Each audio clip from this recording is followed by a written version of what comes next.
Hello, না রে ভাই, না না, আর ভিডিও মালাইতাম না। না, এটা বাদ দিলাইছি। ওই এটা বাদ দিলাইছি, খানকা এমবি খরচ হইয়া লাভ নাই, বুঝছো নি? যেটা এমবি আমি পড়ি, ওটা এমবি টেবই আমার উঠে না। ওই জন্য এর মাঝে এমবি নেট যায় কি? এটা কোন দেশি কথা? হ্যাঁ, বাংলাদেশও যে 150 টাকার এমবি বললাই, কিংবা তারা 7 দিন পরে ব্যান নেট যায় কি? আরো 4 জিবি 5 জিবি থাকে। এটা তো সব চুরি, বুঝছো নি? ডাকাতি ডাকাতি না রে ভাই, আর ভিডিও করতাম না। সবা ইয়াল্লা মনাই নিবে। ও আচ্ছা, মনাই রে ভাইছি না, মাতিলাই একগাল।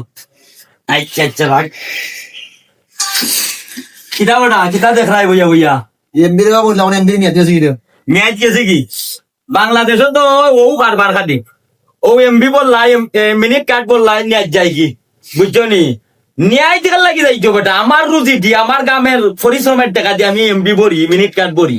ইটার মাঝে খেলা কি ন্যাচ যায় কি? তো ভাই, এটা তো বুঝার একটা জিনিস আছে। এটা মানে ডাকাইত নবা এটা তো ডাকাতি, এটা কোটি ডাকাতি। কোটি একদিনে মনে করলাম 100 কোটি মিলিয়ন টাকা তার অ্যাকাউন্টে গিয়ে জমা হয়। ডাকাই। খেলা কি? আমার গত কদিন আগে 8 জিবি নিছে। 8 জিবির দাম কত? ন্যায় ভুলে গেছে কি? গেছে কি ডাকাইত হয় সুর হয় ফোন দিছিলাম যে, কইলাম যে আমার যে এমবিতে নিলে বেটা খাইছিয়া, হয় তোমার তো ন্যায় গেছে কি? তারও কদিন পরে কইব আমারও ন্যায় গেছে কি? আসতো না মজালে বন্ধ হ্যাঁ? আর আমি মজা না আর এমবি পড়তাম হই না। এমবি করতাম না না, এমনি চলবো অমনি চলবো। হয় ঠিক আছে, ওডি বলা না আর এমবি পড়তাম না। না